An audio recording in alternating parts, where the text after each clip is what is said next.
ॐ त्र्यम्बकं यजामहे सुगन्धिं पुष्टिवर्धनम् उर्वारुकमिव बन्धनात् मृत्युर्मुक्षीयमामृतात्। ऐसे भगवान शंकर जिनकी 3 आंखें हैं उनको मैं स्मरण करता हूँ। किसके लिए? मेरी संसार में सुगंधी हो, श्री मेरा पुष्ट हो। और हे प्रभु, जैसे ककड़ी बेल पर अपने आप पककर छूट जाती है, वैसे ही मैं संसार से अपनी जीवन यात्रा पूरी करके आराम से मेरा ये शरीर छूट जाए और अंत में हे प्रभु मैं आपके लोक को चला हूं। इस प्रकार भगवान शंकर की स्तुति की गई है। हे प्रभु, आप मुझे मोक्ष दो। श्रोताओ नमस्कार। आज हम उस आशुतोष भगवान की वंदना करने जा रहे हैं। जीवा में, वाणी में शक्ति नहीं है कि हम भगवान का गुणगान गा सकें, फिर भी प्रयास करते हैं कि महा शिवरात्रि के पर्व पर भगवान शंकर का गुणानुवाद करें। ये पर्व जो है भारतवर्ष क्या संसार के कोने कोने में मनाया जाता है। इससे पहले कि हम विस्तार से इनकी चर्चा करें, आप सभी से अनुरोध है कि जिन प्राणियों ने अभी तक इस माई के मंदिर के चैनल को सब्सक्राइब नहीं किया है, कृपया से माई का मंदिर तालाब चैनल को सब्सक्राइब करें, लाइक करें, शेयर करें और इसके बेल आइकन बटन को दबाना ना भूलें, ताकि माई के मंदिर तालाब के चैनल से आने वाले अपडेट्स आपको समय पर मिल सके। त्रिलोकाधिपति भगवान शंकर भक्तों की एक करुणामय बूंद से प्रसन्न होते आ रहे हैं। ये फाल्गुन मास के कृष्ण पक्ष की चतुर्दशी को इनका प्राकट्य दिवस है, जिसको महाशिवरात्रि पर्व बोलते हैं। मानव बुद्धि के अहंकार को मिटाने के लिए जो पर्व है उसको महाशिवरात्रि बोलते हैं। ये पर्व इस वर्ष 1 मार्च मंगलवार 2022 को आ रहा है। वृक्ष का बीज से पता लगता है कि उसका प्राकट्य क्या है। वृक्ष जो है बीज से बढ़ता है, बीज प्राकट्य से वृक्ष बनता है, उसका मूल स्वरूप बीज है। तो भगवान शंकर संसार के बीज स्वरूप हैं। संसार की उत्पत्ति इन्हीं के द्वारा व्यवस्थित की गई है। प्रासाद जो है उसकी नींव गहरी होनी चाहिए। दिखाई नहीं देती नींव, परंतु नींव के बगैर प्रासाद भवन खड़ा नहीं हो सकता। इसी प्रकार भगवान शंकर की कृपा के बगैर संसार की व्यवस्था नहीं चल सकती। अंधकार को मिटाने के लिए ही इस शिवरात्रि की व्यवस्था की गई है, जिनके अधिष्ठाता भगवान शंकर हैं।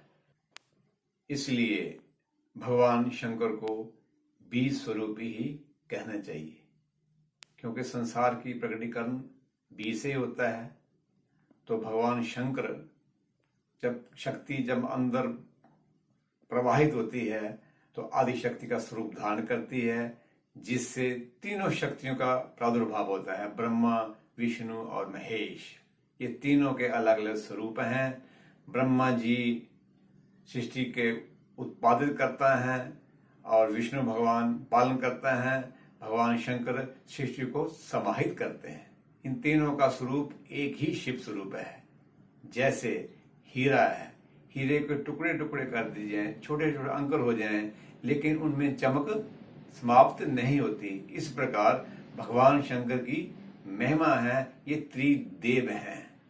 जैसे हीरे की चमक नष्ट नहीं होती, चाहे कितने भी टुकड़े कर दिए जाएं, वैसे ही भगवान शंकर जो हैं हमारे सृजन में पूर्ण रूप से व्यवस्थित हैं, हमारे आत्मा में विराजमान है। जब तक वो हमारे आत्मा में विराजमान रहेंगे, हृदय में विराजमान रहेंगे, हमारा जीवन चलता रहेगा। इनके बगैर हमारा जीवन कदापि नहीं चल सकता। ऐसे भगवान शंकर हैं। जब भी सृष्टि का समाप्ति हुई, सृष्टि संविष्ट हुई, इकट्ठी हुई, तब भी भगवान शंकर का प्रादुर्भाव संसार में रहा, अर्थात वो यहाँ विद्यमान रहें। ये आदि देव हैं, इनकी आदि काल से पूजा चली आ रही है। इसलिए इनका कहा भी गया मंत्र, ओम आदि मध्य अंतहीनाय निर्गुणाय गुणात्मने। इनके आदि का नहीं पता, इनके मध्य का नहीं पता और इनके समाप्ति काल का नहीं पता। अर्थात ये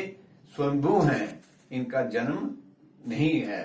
अर्थात ये सदा शिव हैं, सर्वशक्ति मान हैं।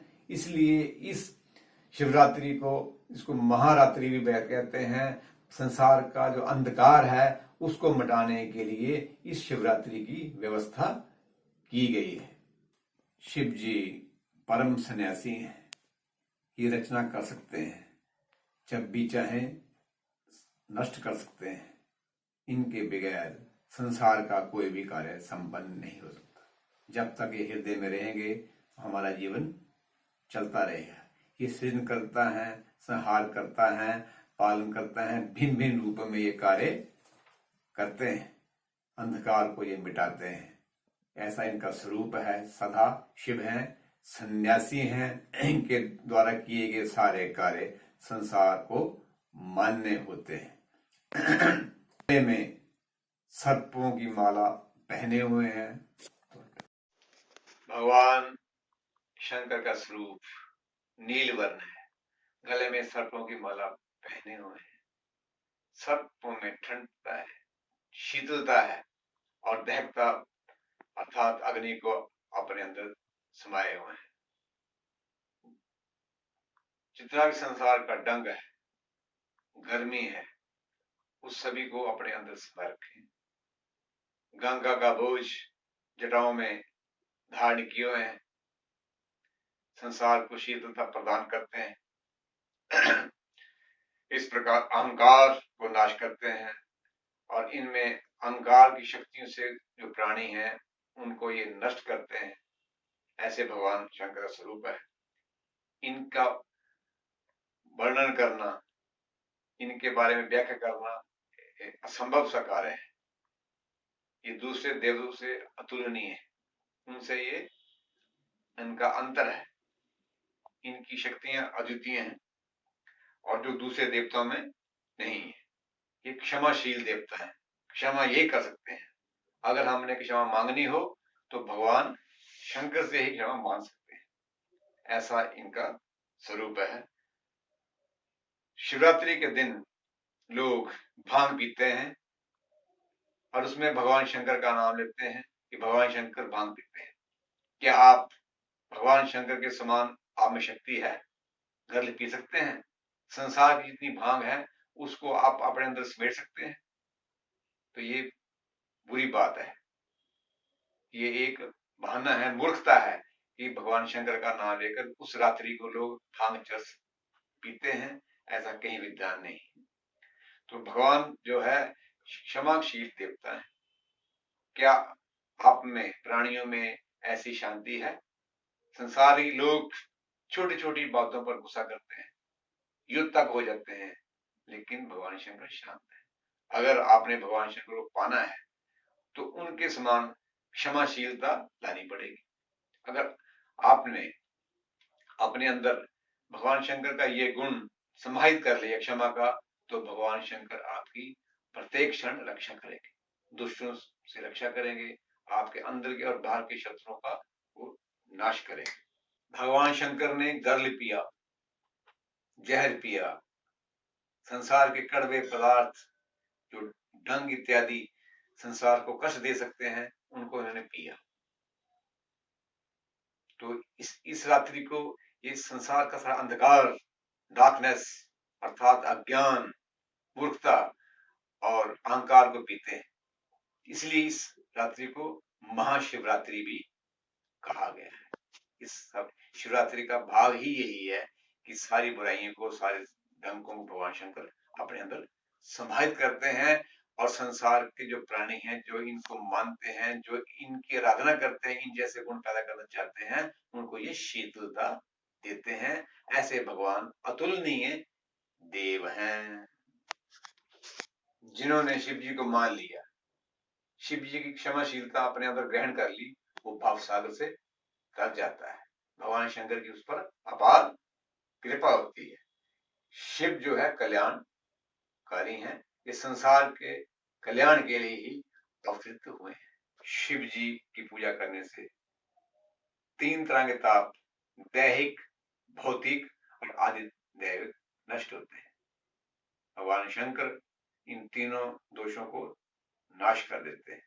तो इस रात्रि को शिव जी की पूजना आराधना के लिए 4 तरह से पूजा होती है, अर्थात 4 पूजाएं होती हैं, जिसमें भगवान शंकर की अर्चना के साथ साथ रुद्री का पाठ होता है। 4 ही जीवन के सोपान है, अर्थ, धर्म, काम और मोक्ष।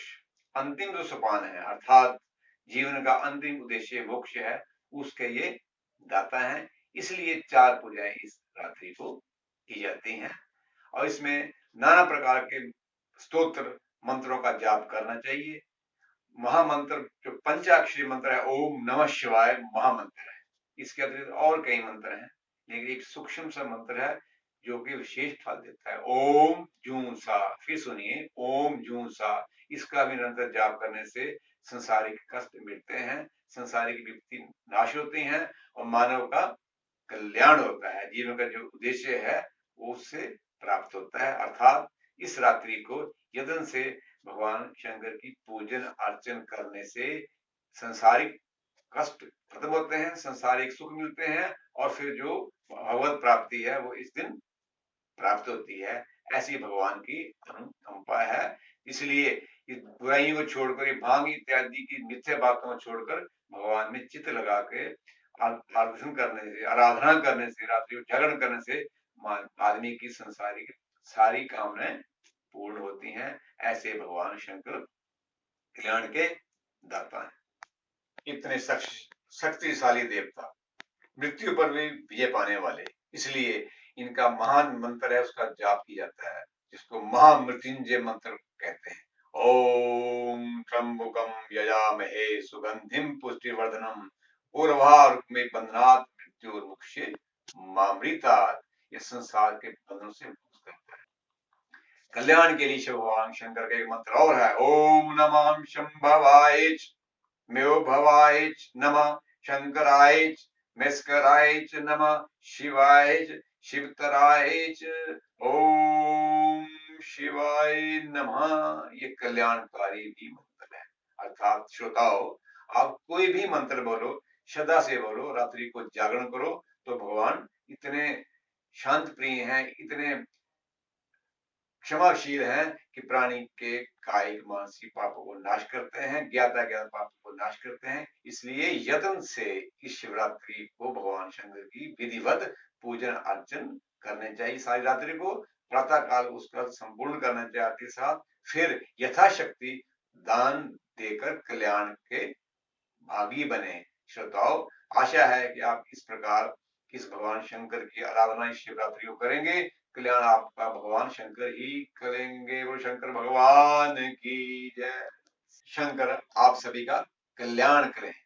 धन्यवाद।